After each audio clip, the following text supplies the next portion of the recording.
العاب فروم سوفت وير دايما مشهوره انها العاب صعبه جدا، زي ديمون سولز ودارك سولز وبلاد بورن. ومش بس الكومبات بتاع اللعبه هو اللي بيبقى صعب، القصه نفسها بتبقى صعبه. القصه مش بتبقى مشروحه في صوره فيديوهات وكات سينز زي بقيه الالعاب اللي احنا عارفينها. لا، اللعبه بتطلب من اللاعب نفسه هو اللي يدور على القصه ويحاول يفهمها بنفسه من خلال العالم بتاع اللعبه والايتمز اللي موجوده فيه. والنهارده هنتكلم على لعبه من الالعاب دي اللي هي سيكيرو شادوز داي توايس. مع ان القصه في سيكيرو مشروحه بطريقه اوضح بكتير وابسط بكتير من بقيه العاب فروم سوفت وير، بس برضه في حاجات كتير مش مفهومه وحاجات كتير مش معروف اصلها، والنهارده هنتكلم على الحاجات دي.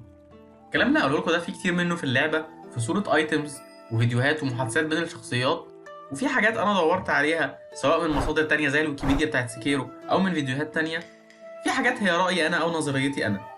طبعا مش محتاج اقول ان احنا هنحرق احداث اللعبه كلها في الفيديو ده، فلو انت ما لعبتش اللعبه او مش عايز احداث القصه كلها تتحرق عليك ما تكملش الفيديو. طبعا لو في حاجه فاتتني او حاجه انا فاهمها غلط ممكن نتناقش في الكومنتات عشان نفهم اللعبه اكتر. والفيديو ده خد مني وقت كتير جدا ريسيرش وتدوير على حاجات عشان اقدر افهم اللعبه صح. فطبعا لو عجبك الفيديو يا ريت تعمل لايك وشير وسبسكرايب في القناه عشان تشوف بقيه الفيديوهات الجايه. انا عبد البديع والنهارده هنشرح لعبه سيكيرو شادوز داي توايس.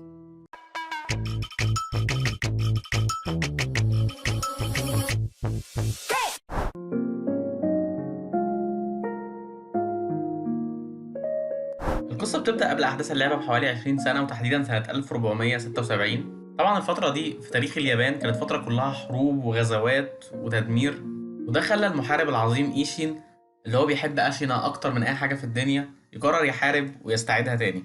اللعبة مش بتقول تحديدا مين اللي كان بيحكم أشينا في الفترة دي، بس من بعض المحادثات والايتم ديسكريبشنز غالبا هي الانتيريور مينستري اللي هي تقريبا زي الحكومة عندهم كده زمان.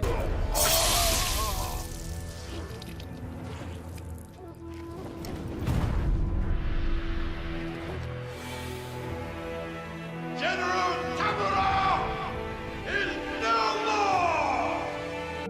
بس في وسط المعركة دي كان في محارب عظيم تاني اسمه الحقيقي أوسوي، بس كل الناس عارفاه باسم ده أو البومة. المحارب العظيم ده بيلاقي في وسط المعركة طفل صغير اللي هو بطل القصة بتاعتنا سيكيرو. محدش يعرف اسم سيكيرو الحقيقي إيه، فاحنا هنسميه ذا وولف. ذا وولف ساعتها كان لسه طفل صغير وطبعا مخضوض ومرعوب من المعركة، وده أول تبناه ورباه كأنه هو ابنه وعلمه كل فنون القتال والحرب، خلاه شينوبي زيه بالظبط. في نفس الوقت برضو العالم الإلهي أو الديفاين ريلم اللي مش واضح قوي إيه مصدره بيتحرك ويبقى فوق أشينا بالظبط، وده بيقدمنا لأكتر شخصيتين مهمين في اللعبة، مع إن هما أكشلي مش في اللعبة، مش هتلعب بيهم أبدا ولا هتقابلهم، وهما ليدي توموي ولورد تاكيرو. بعد ما العالم الإلهي أو الديفاين ريلم بقى فوق أشينا بالظبط، لورد تاكيرو وليدي توموي بينزلوا من العالم الإلهي ويوصلوا أشينا. كل المحادثات والايتمز اللي في اللعبة بتقول إن لورد تاكيرو كان عنده الإمورتاليتي أو الخلود، يعني مش بيموت. هنتكلم على النقطة دي بعدين. I'm told that long ago there was another divine heir living here in Ashina Castle. His name was Lord Takeru. This incense burner belonged to him. في شخصية مهمة برضه لازم نقدمها في الأول، هي دوجون. دوجون هو أكبر طبيب ومعالج في أشينا، وكان معروف عنه إن خبرته وعلمه في الطب مش طبيعيين، ومهارته في الطب ما كانش فيه زيها، وكان بيقدر يعالج معظم الناس من أي حاجة. وسط المعركة الكبيرة اللي كانت في الأول خالص، دوجون بيقابل إيما زي ما قابل وولف، وتبناها زي بنته بالظبط، وبدأ يحاول ينقل لها مهارته وخبرته في الطب، بيحاول يخليها خليفته. في نفس الوقت إيشين بدأ يحكم أشينا، وحفيده اللي هو جينيشيرو كان تقريبا من سن إيما، بقوا اصحاب، بقوا يلعبوا مع بعض ويقعدوا يسمعوا سوا قصص ليدي توموي ولورد تاكيرو. طبعا لو تفتكروا ايما كانت بتقول لسيكيرو ان هي وجينيشيرو وهم صغيرين كانوا بيقعدوا سوا يتفرجوا على ليدي توموي وهي بترقص تحت شجره الساكورا، ويتفرجوا على لورد تاكيرو وهو بيعزف المزمار. اللي شفناه من خلال اللعبه ان محدش بيعزف المزمار غير الميست نوبلز او شعب الضباب اللي موجود في الفاونتن هيد بالاس، ومحدش بيرقص تحت شجره الساكورا والناس تتفرج عليه غير الاوكامي ووريورز اللي موجودين برضه في الفاونتن هيد بالاس، واللي معروف ان هم اصلا مش بشر. ده غير ان جينيشيرو في معركته ضدك ما بدأش يستخدم اللايتنينج او البرق غير لما بقى اسمه ويف توموي، والبرق موجود برضه في فاونتن هيد بالاس عن طريق الحيوانات والاوكامي ووريورز، وده يقول لنا ان ليدي توموي ولورد تاكيرو اصلا ممكن يكونوا احفاد لسلالة تانية مش بشرية.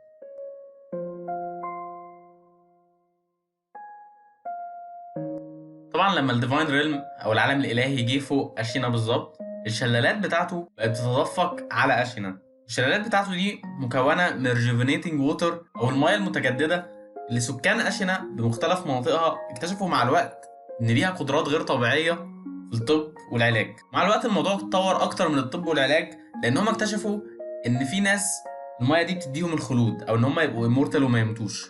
واشنا بقت مهووسه بالموضوع ده، كل الناس بتدور على الامورتاليتي، كل الناس عايزه ما تموتش. من الناس اللي قضوا وقت كبير جدا في دراسه الامورتاليتي والخلود هو دوجن، الطبيب العبقري اللي اتكلمنا عليه في الاول. اما بتحكي لساكيرو ان دوجن قعد سنين يدرس الخلود، بس للاسف مخططاته وابحاثه ودراساته كلها اتحرقت وضاعت للابد. وهنا في نظريه ان دوجن نفسه هو اللي حرق المخططات بعد ما قعد كتير قوي يدرس الامورتاليتي وادرك مشاكلها وخطورتها، وحرق المخططات والابحاث بتاعته عشان ما تقعش في ايد حد يستخدمها استخدام سيء او تستخدم في الشر. وفي جزء كامل من اللعبه اسمه الاباندن دنجن اللي هو موجود تحت اشينا كاسل بالظبط، عباره عن ناس عايشه كده نص عيشه ومش عارفه تموت، دول غالبا اللي كان دوجن بيستخدمهم في التجارب بتاعته. من ضمن الناس اللي في الدنجن هو دوجون، احد تلامذة دوجن، واللي في نظريه برضو تانية بتقول ان هو دوجن بس بعد ما تخلى عن دراساته ومخططاته كلها وعاش حياه العزله في الدنجن ده. دوجون ده بيديك سايد كويست كده او مهمه صغيره، لو خلصتها هتلاقيه تحول لكائن غريب كده عنده غضب غير طبيعي وعينيه احمر، وده ممكن يكون طريقه اللعبه في ان هي تقول لنا ان الامورتاليتي دي حاجه مش كويسه ودي مشاكلها ودي خطورتها. في نفس الوقت المايه المتجدده او الريجوفينيتنج ووتر اللي نازله على اشنا حصل لها زي اوفر فلوينج او فيضان وبقت اكتر من اللازم، وده خلى المايه يحصل لها ركود. طبعا كلنا عارفين ان ميه البحر المتجدده انضف وانقى بكتير من ميه النهر او البحيره الراكده. المايه حصل لها زي فساد كده او بقت بايظه، وده طبعا عمل مشاكل كتير جدا للناس اللي ما بقاش عندها اي هم غير ان هي تشرب من المايه وتاخد الامورتاليتي او الخلود. بس سكان اشنا مش هم الناس الوحيده اللي جالهم هوس بالمايه المتجدده والخلود. معبد سيمبو برضو بقت كل الناس فيه ما بتفكرش في حاجه غير الابحاث بتاعه الخلود. الكهنه الكبار اللي فيه اللي هم اصلا شغلهم دراسه وعباده بوذا سابوهم من الدراسه وسابوهم من بوذا وبقوش يدوروا غير على ازاي يوصلوا للخلود عن طريق المايه المتجدده. بداوا يعملوا تجارب كتير قوي على الاطفال عشان يجربوا فيهم المايه، وسيمبو تمبل مليان جثث متحنطه الاطفال. طبعا ما نعرفش مين هم الاطفال، بس احنا نعرف اسم واحد فيهم بس.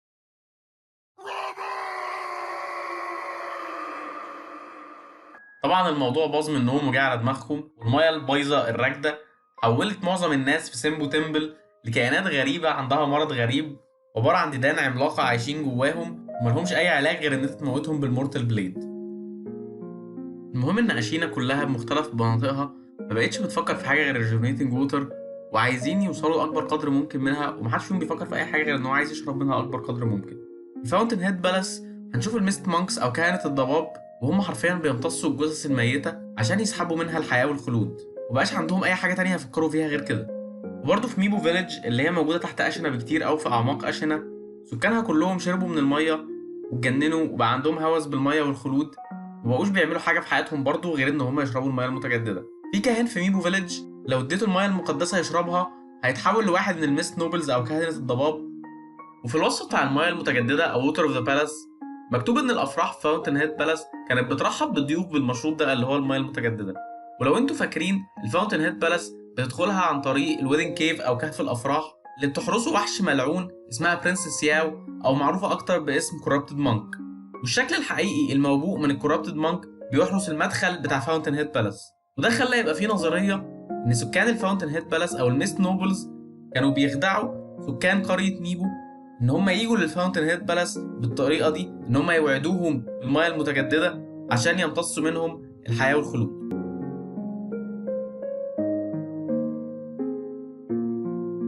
ايه علاقه الفيلم ده بقى بالقصه بتاعتنا؟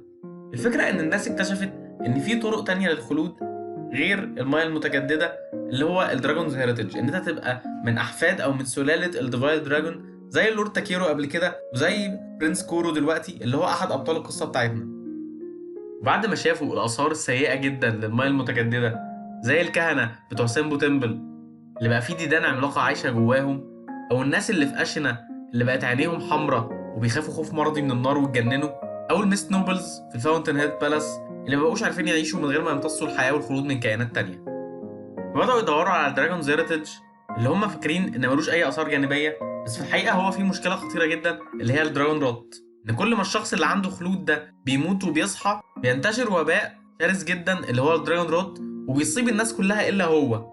والحكايات في القصه بتقول ان لورد تاكيرو نفسه جاله الدراجون روت، وده معناه حاجه من الاثنين، يا اما ان الوباء كان قوي جدا لدرجه ان هو قتل حد اكشولي عنده المورتاليتي او الخلود، يا اما ان هو بيموت بس مش عارف يموت وده طبعا عذاب ملوش اخر. ليدي توموي حاولت تساعده بان هي تضحي بنفسها او تقتل نفسها مقابل ان هو يتعالج من الدراجون روت، بس ما عرفتش تعمل كده لان ما كانش معاها المورتال بليد.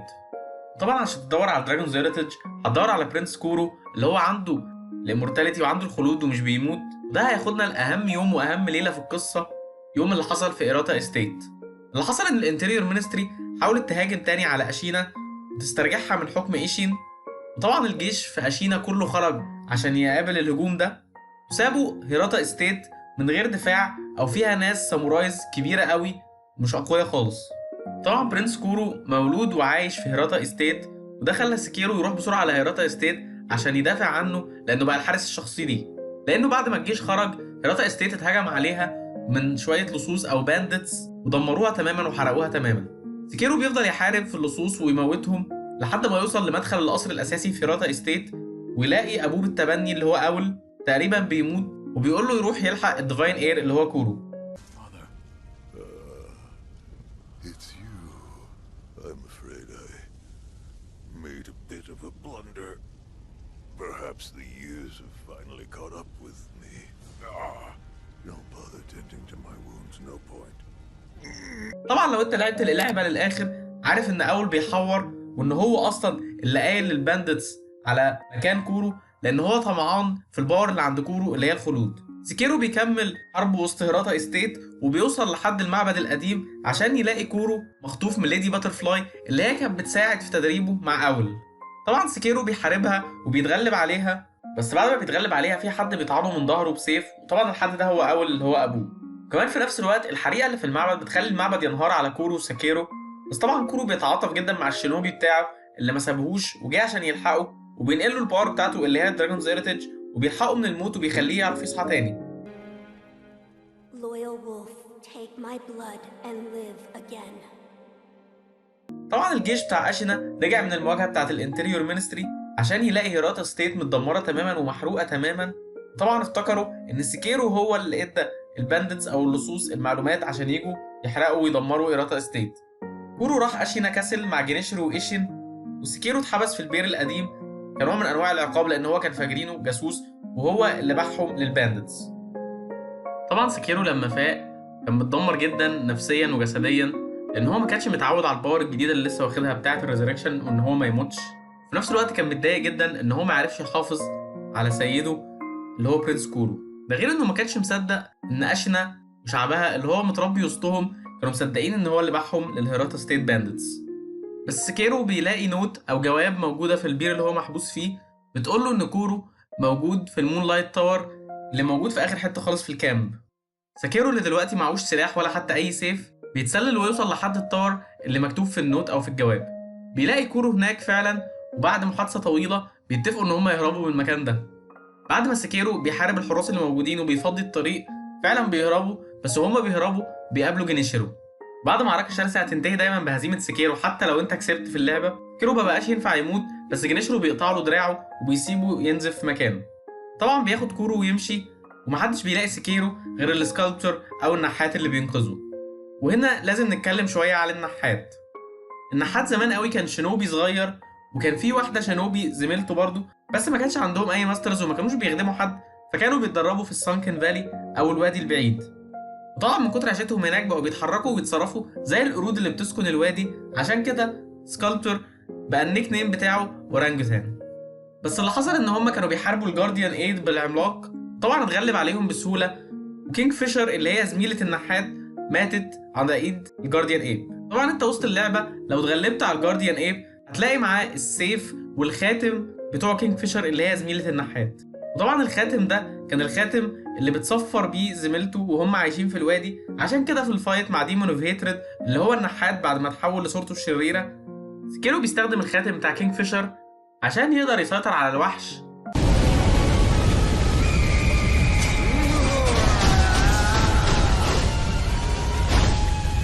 وفعلا الطريقه بتنجح لان صوت الخاتم بيفكر النحات بزميلته وصديقته اللي لسه بيحن لها ولسه بتوحشه لحد دلوقتي. المهم نرجع للوقت الحاضر لما النحات بيلاقي سكيرو وينقذه وبيفضل يعالجه لحد ما يبقى كويس، وبيركب له دراع صناعيه او بروستاتيك تول مكان دراعه اللي اتقطع. طبعا البروستاتيك تول دي مهمه جدا لان هيتركب فيها كل التولز والادوات اللي هتساعد سكيرو في معركته، واهمها الجرابلينج هوك.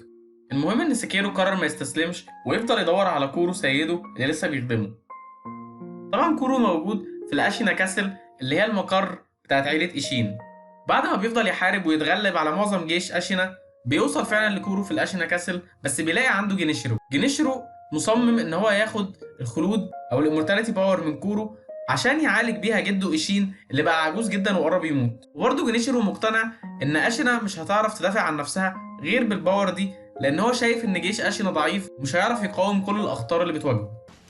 Divine Heir, I'll ask you once more.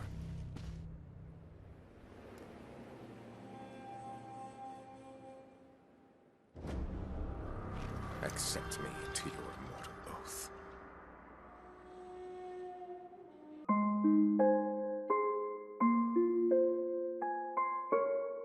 المرة دي سكيرو بيقدر يتغلب على جينيشيرو، بس جينيشيرو مش هيموت برضه لأنه شرب من المايه المتجددة وبقى عنده الإمورتاليتي.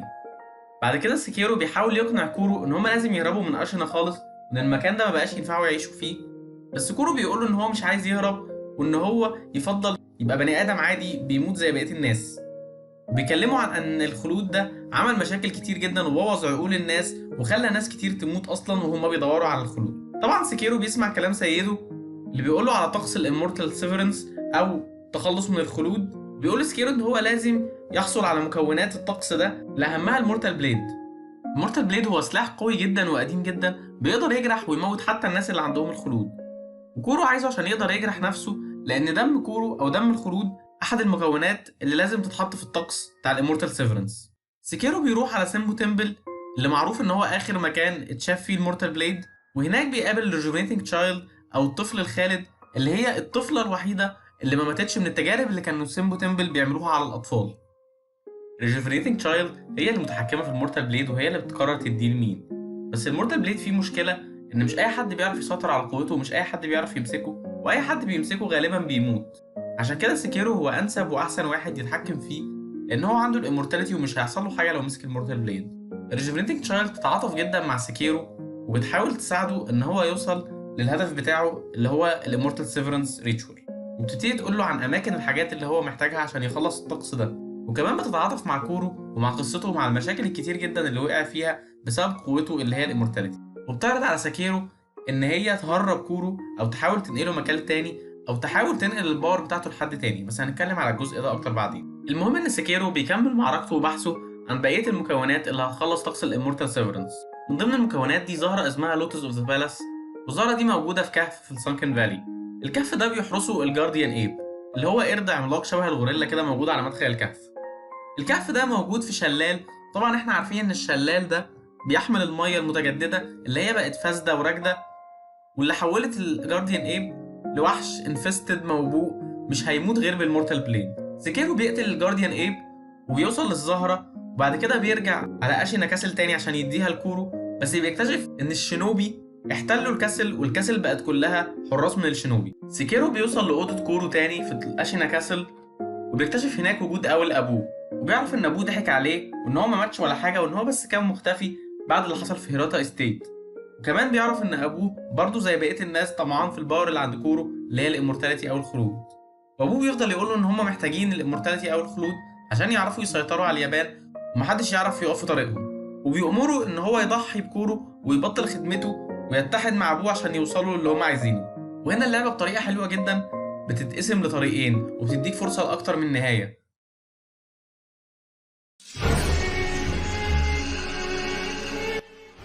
اول طريق واول نهايه ان انت تسمع كلام ابوك وتقرر تضحي بكورو وتبطل خدمته وتتحد مع ابوك في مخططه ان هو عايز يسيطر على اليابان كلها. والنهايه دي بتخلص اللعبه بدري قوي، ولو اخترتها في حاجات كتير مش هتشوفها وفي وحوش كتير مش هتحاربها، بس هي النهايه المفضله بالنسبه لي. لو اخترت النهايه دي هيبقى مطلوب منك تحارب ايما في الاول اللي هي عايزه تدافع عن كورو وفي نفس الوقت مش عايزاك تتحول لشورا، وهنقول دلوقتي يعني ايه شورا. بعد ايما هيبقى مطلوب منك تحارب ايشين وبرضه تتغلب عليه. وشورا بالياباني معناها حد في حالة شر دائم وفي حالة صراع دائم مع نفسه ومع العالم كله، وده بالظبط اللي بيحصل لسكيرو، انه بيتحول لكائن شرير مش عارف يعمل اي حاجة غير ان هو يقتل في الناس لدرجة ان هو بيقتل ابوه نفسه. واللعبة بعد كده في الكريدتس بتقول لنا ايه اللي حصل بالظبط لسكيرو وكمية الخراب والتدمير اللي اتسبب فيها وخلى الناس حتى خايفة تمشي في الشارع لوحدها. الطريق التاني هو انك ما تسمعش كلام ابوك، تفضل تدافع عن كورو، تفضل مكمل رحلتك في انك تجمع مكونات الامورتال سيفرنس، وانت ما فضلكش غير حاجه واحده بس تجمعها، اللي هي الديفاين دراجون تيرز او دموع التنين الالهي. وساعتها هيبقى مطلوب منك تحارب ابوك ده اول وتتغلب عليه، ولو انت لسه جديد في اللعبه فده هيبقى اصعب فايت واجهته لحد دلوقتي، بس هو برضه ممتع جدا. بعد ما تتغلب على اول هيبقى لازم تروح الفاونتن هيد بالاس وتحارب الكورابتد مونك الحقيقي اللي بيبقى واقف على مدخل الفاونتن هيد بالاس. تفضل تحارب وتواجه طريقك لحد ما توصل لاخر حته في الفاونتن هيد بالاس وتلاقي مدخل العالم الالهي او الديفاين ريلم. وتدخل الديفاين ريلم هتحارب الديفاين دراجون، ويبقى لازم تاخد منه دموعه اللي هتساعدك في طقس الامورتال سيفرنس. سيكيرو فعلا بينجح انه يعمل كده، بس بيرجع على اشن كاسل يلاقي الانتريور مينستري احتلتها بالكامل، وبيلاقي حراس الانتريور مينستري زيهم الاحمر المميز مالين الدنيا، وبيقرر ياخد كورو ويهربوا. سبحان الله كأن التاريخ بيعيد نفسه تاني، جينيشيرو بيوقفه. جينيشيرو لسه مصمم ان كورو يساعده في الدفاع عن اشينا، وعايزه ينقل القوة بتاعته كلها لجيش اشينا زي ما عمل مع سكيرو، يعني عايزه يخلي كل جيش اشينا امورتال. وطبعا كورو مش موافق لان هو لسه مصمم ان الامورتاليتي دي حاجة سيئة جدا وبوظت عقول الناس وخلت ناس كتير قوي تموت. فجينيشيرو بيقرر يحارب سكيرو تاني عشان هو عايز ينتصر عليه، ومفيش حد يقدر يوقفه عن ان هو ياخد الباور بتاعت كورو. بس طبعا سكيرو دلوقتي مش هو نفس سكيرو اللي كان مهزوز ومش واثق في نفسه خالص بعد هيراتا استيت، وسكيرو بيتغلب بسهوله جدا على جينيشيرو. بس جينيشيرو برضه مش عايز يستسلم، وبيستخدم الدارك مورتال بليد اللي هو نسخه تانية من المورتال بليد، بس بتحتاج نوع من انواع الشر او الموت عشان تفضل محتفظه بقوتها. جينيشيرو بيستخدم الدارك مورتال بليد عشان يضحي بنفسه ويستدعي ايشين ذا سورد سينت. ايشين ذا سورد سينت هو ايشين المحارب العظيم اللي كلنا عارفينه، اللي هو دلوقتي ميت، بس جينيشيرو استخدم الدارك مورتال بليد عشان يستدعيه في البرايم بتاعه او في عزه يعني زي ما بيقول.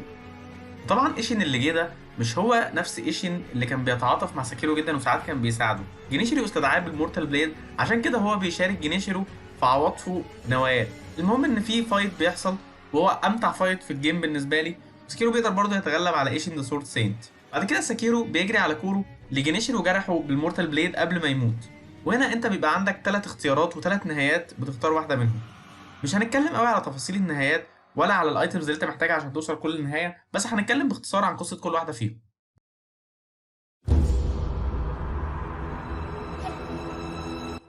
اول نهايه هي ابسط نهايه او النهايه الديفولت، ان انت لو ما عملتش اي حاجه زياده وما دورش على اي ايتمز زياده هتوصل للنهايه دي، اللي هي الامورتال سيفرنس اندنج.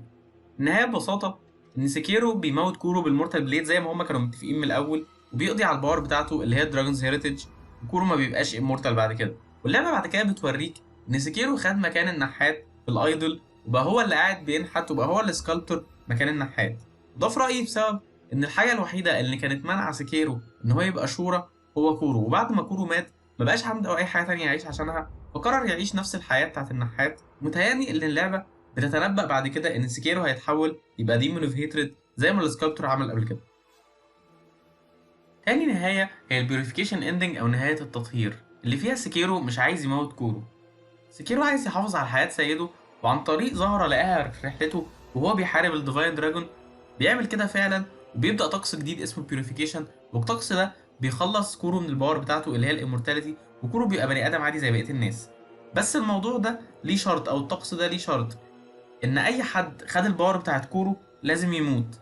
وعشان كده سيكيرو بيموت نفسه عشان يقدر سيده يعيش ويكمل حياته، زي بالظبط لو تفتكروا ما ليدي توموي حاولت تعمل مع لورد تاكيرو، بس المره دي ساكيرو بينجح لان هو معاه المورتال بليد. وبعد كده اللعبه بتورينا ايما وكورو وهما بيدعوا ساكيرو على قبره. اخر نهايه هي الريتيرن اندنج، وهي اكتر واحده كونفيوزنج او معقده. ان سكيرو بيتحد مع الديفاين شايلد عشان يتخلصوا من الديفاين دراجون ومن الامورتاليتي كلها، ويخرجوا الخلود تماما من اشينا او من اليابان عامه. وكورو بيوافق على الطقس الغريب ده اللي انت بتعمله عن طريق ايتمز معينه الديفاين شايلد هتقولك عليها، والديفاين شايلد فعلا بتنجح في الطقس ده، والديفاين دراجون بيغادر تماما اليابان. ومن ضمن الطقس ان كورو بيتحول يعيش جوه الديفاين شايلد، يعني كورو بقى عايش بشخصيته بس في جسم الديفاين شايلد. سكيرو بياخد كورو ويروحوا يدوروا على موطن الديفاين دراجون اللي اللعبه بتقول ان هو في الغرب. في رايي ان اللعبه كده بتقول لنا ان هيبقى في جزء تاني او سيكوال، وانا اتمنى بصراحه ان ده يحصل. في النهايه انا استمتعت جدا بسكيرو، استمتعت وانا بلعبها، واستمتعت اكتر بالقصه، واستمتعت اكتر وانا بعمل الفيديو ده، وبكتشف حاجات ما كنتش عارفها، وبكتشف الغاز ما كانتش واضحه في اللعبه، وحاجات لما عرفتها خلت القصه امتع بكتير جدا بالنسبه لي. وفي رايي ان اللعبه بتحاول توصل لنا رساله كويسه جدا، ان الموت مش حاجه وحشه خالص طول ما انت عشت حياه كويسه او حياه مشرفه، ومش المفروض ان الناس دايما تحاول تتجنبه وتحاول ان هي تعيش للابد. لان اللعبه بتورينا ان البني ادم الوحيد اللي عنده immortality فعلا اللي هو كورو، مع ان الامورتاليتي بتاعته مش مسببه له اي ضرر او مش اذياه في اي حاجه، بس في نفس الوقت هو مش عايزها وعايز يبقى بني ادم عادي زي بقيه الناس بيموت. يا رب اكون عرفت اوضح لكم اللعبه حتى لو شويه، ويا رب تكونوا استمتعتوا بالفيديو. ولو ده حصل يا ريت تعملوا لايك وشير وسبسكرايب عشان ما يفوتكش الفيديوهات الجايه. اشوفكم على خير.